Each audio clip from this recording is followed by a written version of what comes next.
He gave up his dreams so his brother could rise. But when the tables turned, love didn't come back. Something else did. Jealousy, bitterness, and then blood. Emeka was just 13 when his world shattered. His younger brother, Ikenna, was 10. Their mother, their only light in their dark world, lay lifeless on a straw mat. The village women wailed as her corpse was prepared for burial, but the boys did not cry. Their eyes, hollow and lost, stared at the wooden coffin being lowered into the ground. Their father, a useless drunk, stumbled forward, reeking of palm wine. His red eyes barely glanced at his sons before he turned away, muttering something incoherent.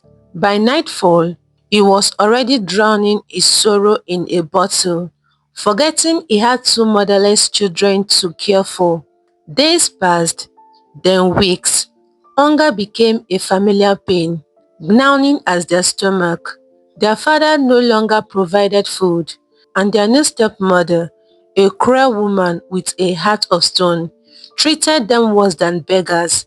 She denied them food, forced them to do all the house chores, and made sure their father remained blind to their suffering. The boys were forced to drop out of school. Their mother, who had struggled to pay their fees, was gone. Now, there was no one left to fight for them. One evening, as they sat under a mango tree with empty stomach, Emeka turned to his little brother. Ikenna, I will not let you suffer, he said firmly.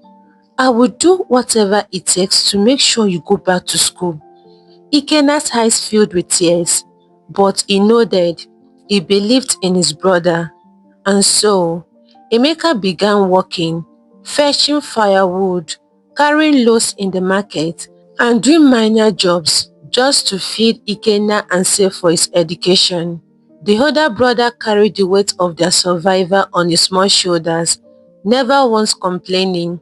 Fate had been cruel to them, but Emeka was determined to fight back. The sun came up in the morning, its bright light spread across the village. Emeka wiped the sweat from his forehead as he carried a heavy sack of yams to the market square.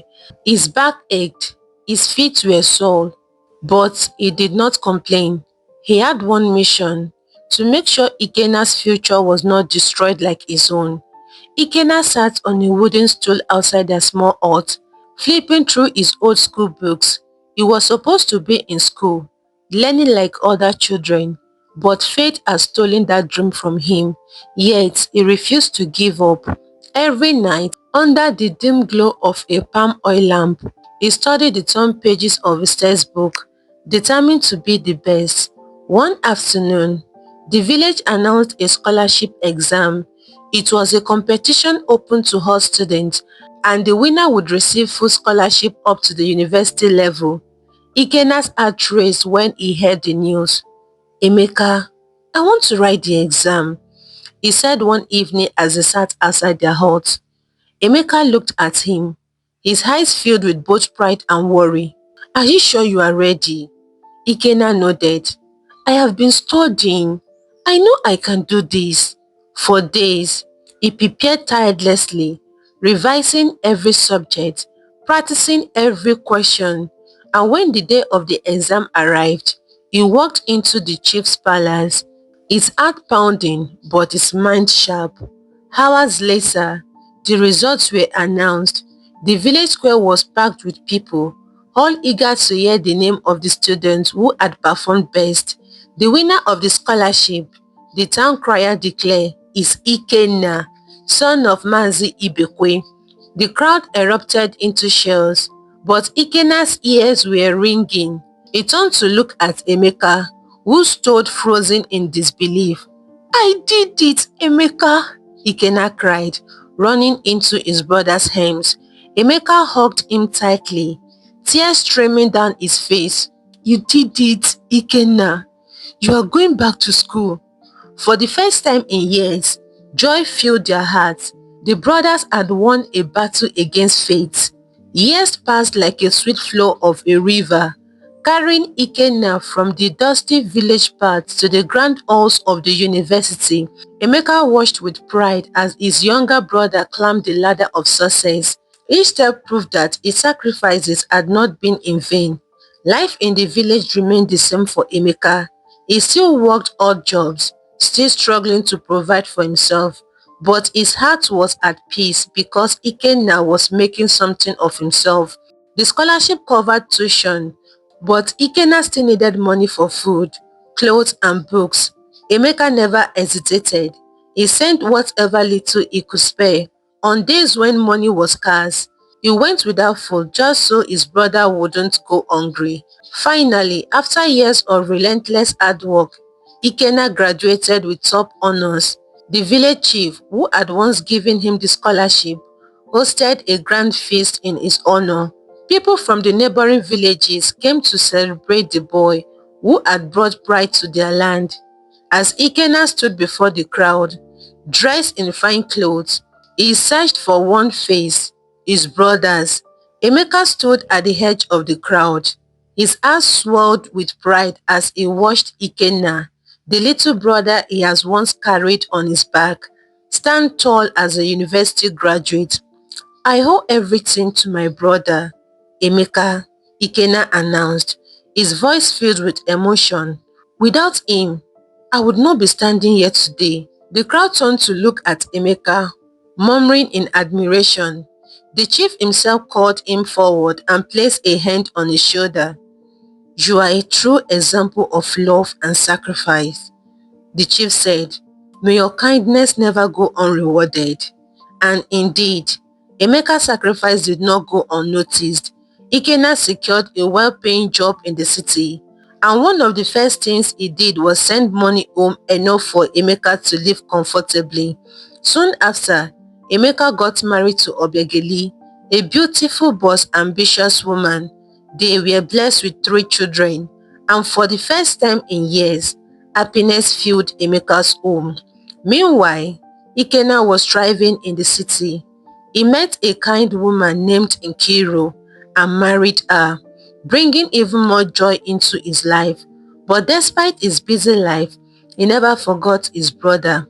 One day, Ikenna returned to the village with a surprise. On the holy pieces of land their father had left them before his death, Ikenna built a house for Emeka, a decent, well-furnished home to shelter his growing family. But next to that house, he also built something else, a grand mansion for himself, a structure so magnificent that it caught the attention of the entire village. At first, Emeka was grateful, but as he stood beside his mother's house, staring at the towering mansion beside it, a seed of doubt crept into his heart, and beside him, Obegeli's eyes burned with jealousy. "Why would your younger brother build such a grand house for himself? Why giving you this small house?" she whispered. "You are the first son. This land is rightfully yours." His actions are an insult. Emeka remained silent, but her words took root in his heart. The villagers had never seen a house as grand as Ikenna's mansion. It stood tall and proud, its gleaming windows reflecting the morning sun. The villagers murmured in admiration, calling it the palace of the city man. But in the shadow of that admiration, something darker was taking root. Obiageli sat outside her house, staring at the mansion, her lips pressed into a thin line. The house her husband received was decent, but compared to Ikenna's, it was nothing more than a servant quarters. The longer she looked at it, the deeper her resentment grew. One evening, as Emeka sat outside after a long day in the farm, she sat beside him, her voice soft yet sharp as a knife. "Emeka, tell me the truth. Are you not ashamed?" Emeka sighed, already tired of her complaint. "Ashamed of what?" "Your younger brother has humiliated you," she said, waving towards the mansion. "How can he build such a mighty house for himself and give you this? Are you not the first son? Does this land not belong to you by right?" Emeka said nothing. He had never been the kind of man to worry about riches or status. To him, what mattered was that his family had a roof over their heads. But Obiageli did not stop. She whispered in his ears every night, planting poisonous thoughts in his mind. Days turned into weeks, and soon, Emeka found himself looking at the mansion with different eyes. He began to question Ikena's intentions. Had his brother truly built this house out of love? Or was he trying to prove something? Was he trying to show the world that he was now bigger than his elder brother? Meanwhile, in the city, another seed of discord was growing. Nkiru, Ikena's wife, had always been a calm and loving woman. She respected her husband and adored his bond with Emeka. But her mother, a woman with a sharp tongue and a heart full of suspicions, saw things differently. One evening, while staying with her pregnant daughter, she overheard Ikena talking on the phone. Yes, brother, I will send the money. How much does the surgery cost? Her ears perked up. After Ikena ended the call, she turned to Nkiru, her face filled with concern. Who was that? She asked. My husband was speaking to his brother. Nkiru replied. Emeka's son needs surgery and he asked for 2 million naira. Nkiru's mother's eyes widened in disbelief. 2 million naira? Are they trying to drain my son-in-law dry? Nkiru frowned. Mama, Emeka is his brother. He helped him when he was young. Her mother scoffed. And has he not repaid the debt? He built a house for him. He has done more than enough. My daughter, be wise. If your husband keeps sending money to that village, soon you and your children will suffer. At first, Nkiru tried to ignore her mother's words, but they echoed in her mind, growing louder with each passing day. Soon, she began nagging Ikenna. You are not a money-making machine. She snapped one night. Emeka and his family will drain you dry. If you don't stop now, one day you will wake up with nothing. Ikenna was stunned. Nkiru, what are you saying? Emeka is my brother. He took care of me when I had no one. But now you have repaid him, she argued. You built him a house. You have done enough. The arguments became frequent. Peace vanished from their house. And Ikenna, a man who once found joy in supporting his brother, now found himself hesitant to pick up Ikenna's call. Back in the village, Obegili was also doing her part, whispering venom into Emeka's ears. The land belongs to you, she reminded him. One day, you will see that I'm right. The dry season arrived, bringing with it a heat that seems to reflect the growing tension between the two brothers. Emeka and Ikenna had always been like two halves of the same soul, but now an invincible wall was rising between them. At first, it was just a feeling, an uneasiness that neither of them could explain. Ikenna no longer visited the village as often as before, and when he did, his conversations with Emeka was brief, filled with awkward silence. One evening, Emeka sat outside, staring at the giant mansion beside his mother's house. The thoughts Obegele had planted in his mind were taking root. He remembered all the nights he had gone hungry just to send money for Ikenna's school fees. He remembered how he had sacrificed his own future so that his brother could succeed. And now, the brother he had suffered for was living like a king, while he remained in the same struggling state. Emeka clenched his fist. Was this really fair? Meanwhile, in the city, Ikenna was dealing with his own battles. Nkiru had not relented in her nagging. Every day, she reminded him of how Emeka was taking advantage of his kindness. One evening, after a long day at work, Ikenna returned home only to be greeted with another outburst from his wife. Your brother called again today. Nkiru snapped. How much does he want this time? Ikenna sighed heavily. He didn't ask for anything. She scoffed. But he will. He always does. Ikenna, open your eyes. When will you stop being his bank? Ikenna's temper flailed. Enough, Nkiru. You don't understand. That man is the reason I am where I am today. And now he wants to bring you back down. She shot back. Is that what you want? To lose everything? The argument dragged on, bitter and loud. That night, Ikenna lay awake, staring at the ceiling. For the first time in his life, he found himself wondering, was Nkiru right? Back in the village, the tension finally erupted. One afternoon, Emeka sat in the village square with some elders, discussing the hardship of life. A village drunk on palm wine smirked and said, "At least your younger brother is living well. Ikenna is the real man of the family now." Laughter followed. Emeka's face burned with shame. He felt something snapped inside him. That night, he returned home and told Obegeli, "I want my land back." Obegeli smiled. The war had finally begun. The next morning, Emeka sent for Ikenna. When Ikenna arrived, Emeka wasted no time.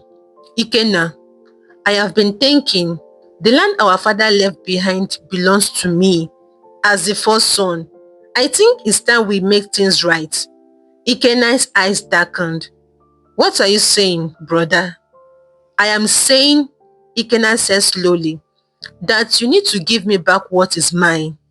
That mansion you built, maybe you should find another place for it." Ikenna stared at his brother in disbelief. "Brother, I built that mansion with my sweat. I never took anything from you. How can you ask me to leave?" Emeka's face remained hard. "That land belongs to me." Silence stretched between them. The bond they as once shared was breaking. For the first time in their lives, they were no longer brothers. They were rivals. The village had never witnessed such a bitter dispute between siblings. Emeka and Ikenna, once inseparable, now stood on opposite sides of a battle neither of them had ever imagined. Word spread quickly. Emeka had asked for his land back. At first, Ikenna refused to believe it. He had given everything to his brother: love, respect, a home. How could Emeka suddenly turn against him? But when the village elders called a meeting to discuss the matter, he knew the battle had begun. The gathering took place under the great Iroko tree at the village square. The elders sat in a circle, their faces lined with wisdom and weariness. Villagers gathered around, eager to witness the confrontation. Emeka stood first, his voice strong. "Ikenna, I am the first son. This land is my birthright. Our father left it for me, and I have been patient enough. You have done well for yourself. But now, it is time for you to respect tradition." Murmurs spread through the crowd. Some nodded in agreement, while others exchanged worried glances.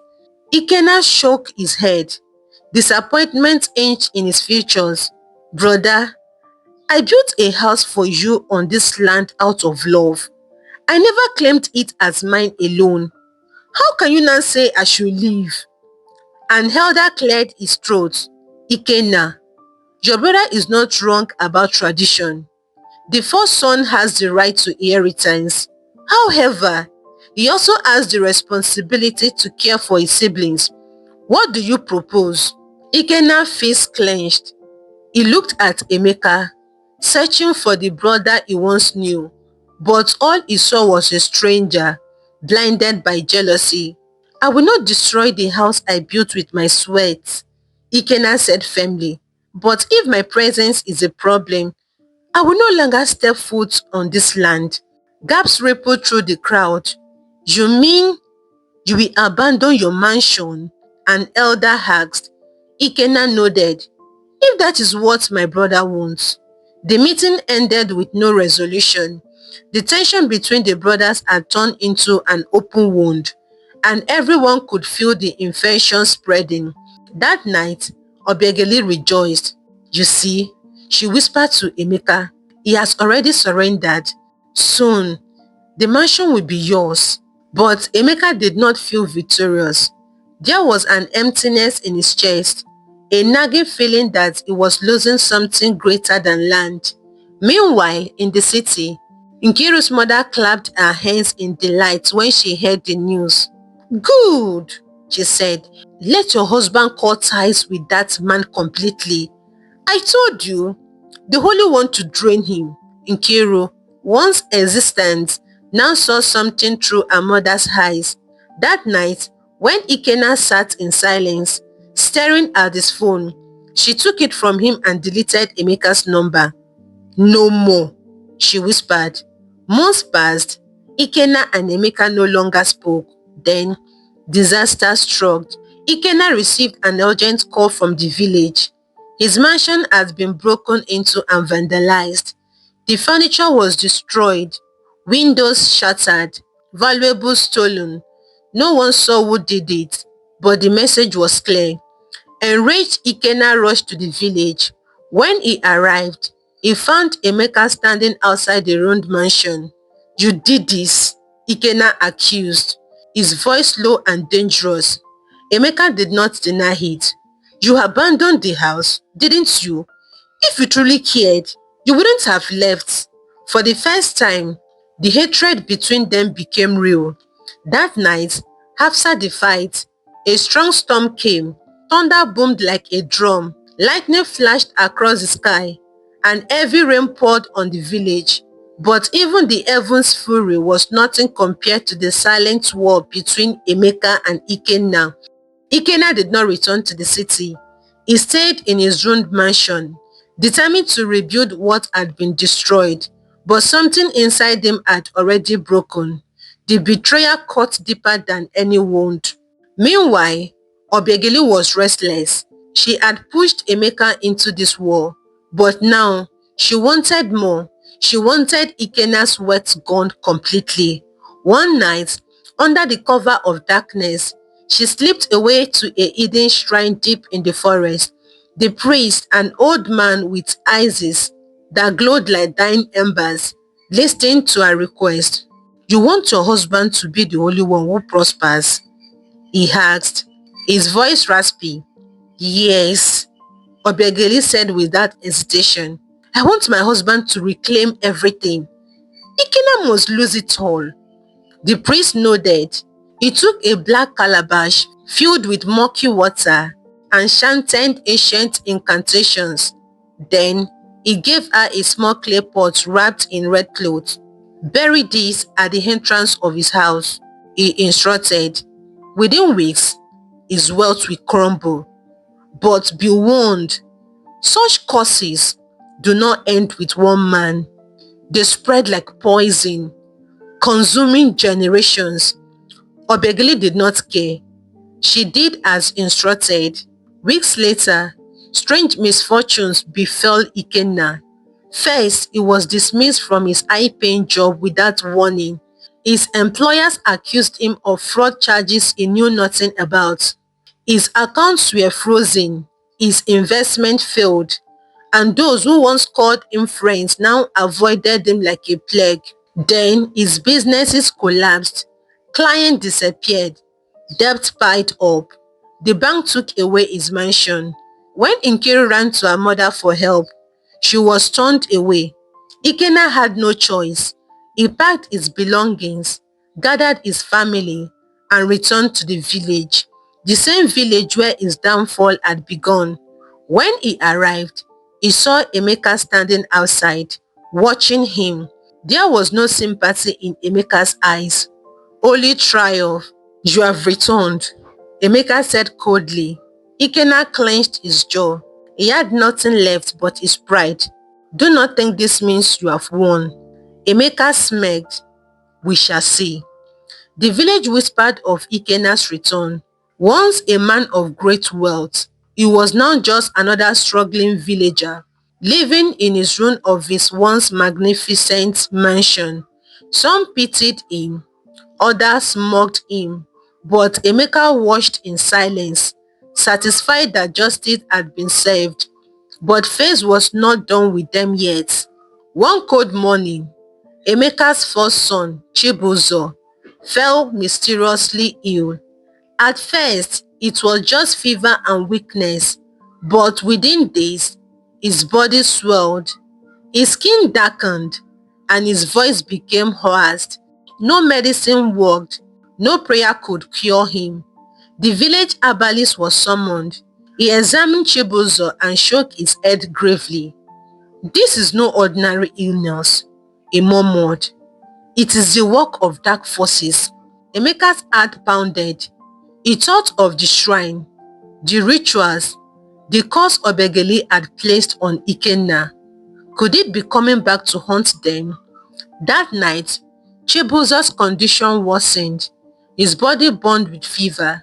His breath became labored, and just before dawn, he let out a final shuddering breath. Ikenna's world shattered. His first son was dead. Grief turned to fear when only days later, Emeka's second son, Obiora, fell ill with the same symptoms. The villagers gasped in horror. "It is a curse," the elders whispered. "A family curse." Emeka confronted Obiageli. "What have you done?" he demanded, his voice shaking. Obiageli wept, but it was too late. The curse had already taken root, but there was nothing anyone could do. The curse has been set in motion, and it was hungry for blood. The village was gripped with fear. Whispers of the curse spread like wildfire, and even the bravest men avoided the household of Emeka and Ikenna. Chinedu, Ikenna's only son, grew weaker by the day. His once lively eyes became hollow, his body frail. Despite all efforts, the sickness would not leave him. The village elders gathered to discuss the crisis. "This is no ordinary sickness," the elders among them declare. "Blood has been tainted. Until the source of the evil is revealed, more lives will be lost." Emeka and Ikenna, once proud brothers, were now two desperate men, bound by grief and terror. That night, as the full moon rose over the village, Emeka and Obiageli sat outside their house in silence.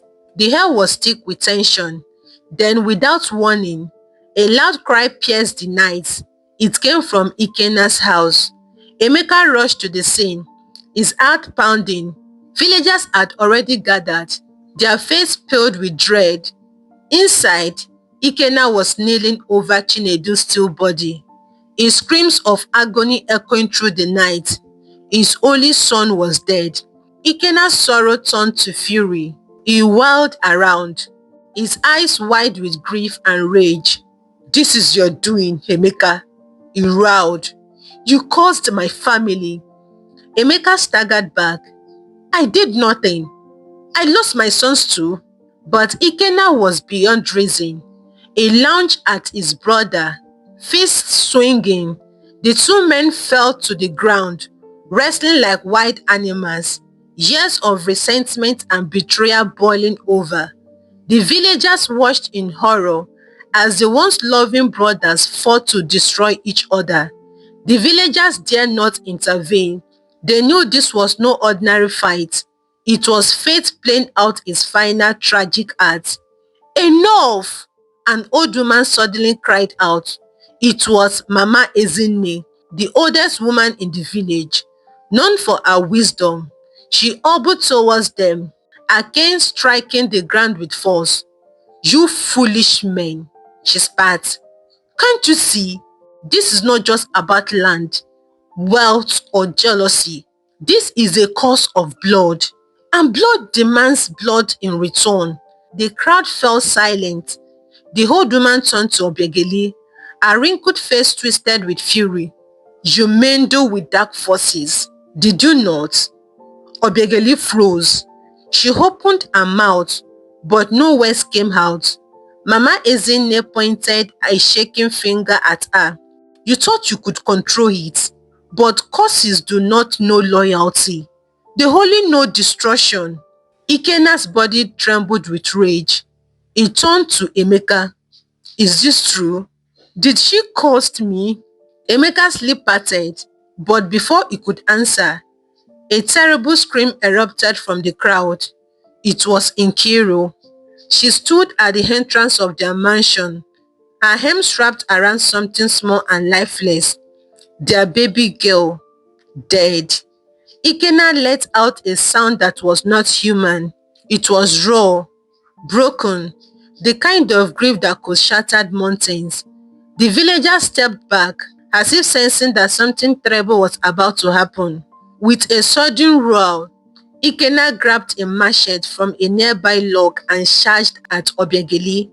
"You killed my family!" he screamed. Obiageli shrieked and tried to run. But before she could take another step, the blade came down. A gasp rippled through the crowd as Obiageli crumbled to the ground, blood pooling around her. Emeka's scream pierced the night. He fell to his knees, cradling her lifeless body, his mind refusing to accept what had just happened. Ikenna stood, the blooded machete still clenched in his shaky hands. His breathing was raged, his face twisted with grief and rage. "It's over," he muttered, his voice hollow. "She's gone. The court should be satisfied now." But Emeka was not listening. Slowly, he lifted his head, and the look of his eyes sent a shiver through the watching villagers. It was the look of a man who had lost everything. Without a word, Emeka rose to his feet. His fists clenched at his sides. His chest rose and fell with deep, shuddering breaths. Then, in a flash, he lunged. The two brothers crashed to the ground, their struggle fueled by years of pain, betrayal and resentment. The villagers screamed for them to stop, but no one dared step forward. Blows landed, blood spilled, dust rose around them as they fought like wild animals. Then suddenly, a sharp cry and silence. Emeka staggered back, eyes wide with shock. His hands trembled as he touched his chest, where the machete had struck. Blood poured from the wound. His lip parted, but no words came. Ikenna stared at him, his own breath catching in his throat. He didn't mean to. Emeka swerved on his feet. He tried to speak, but instead, his leg gave way and he crumpled to the ground. His body twitched once, then he was still dead. A gasp rippled through the crowd. Some women wailed, others clapped their hands over their mouths in horror. Ikenna dropped the machete. His whole body was shaking. He had killed his own brother. He staggered backward, his eyes darting around as if realizing too late what he has done. Emeka was dead, his body left cold in the dust. His children, every single one of them had fallen, claimed by the same dark fate. On the other side, Ikenna's household was no better. His only son Chinedu had perished first, followed by his little daughter Adaeze. The home he once built with pride was now nothing but a shadow of suffering. Nkiru sat in the ruins of their mansion, her eyes empty, her body thin and weak. She had cried until no more tears would come. The echoes of her children's laughter haunted her, but the house was silent now. She had nothing left, and neither did Ikenna. He had lost everything: his brother, his children, his family. He no longer cared about food, sleep, or even the rising sun. The world had turned against him, and he had no strength left to fight. One evening, as the villagers gathered near the stream, a boy came running, panting heavily. "Ikenna is dead!" he cried. Gasps rippled through the crowd. Some villagers rushed towards the mansion, while others stood frozen in shock. They found Ikenna hanging from the ancient Iroko tree near his home, a thick rope around his neck. His lifeless body swayed gently by the evening breeze, as if even in death, The cause refused to let him rest. No one spoke, no one wept, for in the end, they all knew this was the fate the brothers had sealed for themselves. When the news reached Nkiru, she did not scream, she did not move. She simply sat there, staring at nothing, her hands resting in her lap. By morning, she was gone too. Some said she walked into the river, letting the waters carry her away. Others believed she simply sat in that empty mansion until her soul faded into the shadows. No one ever saw her again. And so, the tale of Emeka and Ikenna came to a bitter end. Their once proud lineage was wiped out. Their great houses stood abandoned. The village elders shook their heads. Brother should never turn against brother, they said, for when blood spills blood, no one truly wins. The land that had once belonged to the brothers remained untouched. No one dared to claim it, for the whispers of their tragedy lingered in the wind. And though many years passed, the villagers never forget the cursed brothers, the men who had everything but lost it all to greed, jealousy, and vengeance. Their ghosts still roam the village, forever locked in an endless battle, a battle that should never have begun, a battle that never truly ended. Lessons from the story. This story teaches us that even the deepest love between blood can be shattered when pride walks in and outsiders are allowed to plant bitterness. Emeka and Ikenna were not just brothers, they were each other's hope in a hopeless world. Emeka sacrificed his life so Ikenna could have a future, but the very success built on love was later poisoned by pride, jealousy, and manipulation. Obegeli, instead of being grateful for her brother-in-law's kindness, allowed envy to fester. Nkiru, instead of protecting the bond between her husband and his only brother, let her mother fill her heart with fear and suspicion. These two women, through their action and words, didn't just divide two men, they destroyed an entire family tree. A home is not broken in a day. It started with small whispers, silent grudges, unchecked ego, and bitterness left to grow. No matter how successful you become, forgetting those who lifted you from nothing is the beginning of your fall. In the end, both brothers died with heavy hearts, not from old age, but from betrayal. Their children, once filled with promise, perished in a war that began in the hearts of their mothers, and the women who once competed for pride also perished in the war. Let the story speak to your soul. Protect your family. Speak peace, not poison. Don't let outsiders turn your heart against your own blood. Never allow ego to stand where gratitude should be, because when love is lost, what follows is a tragedy that generations may never recover from. Thank you for staying with us to the very end of this heartbreaking story. The story of Emeka and Ikenna is not just a tale, it is a mirror showing us how envy, pride, and wrong voices can destroy even the strongest of bonds.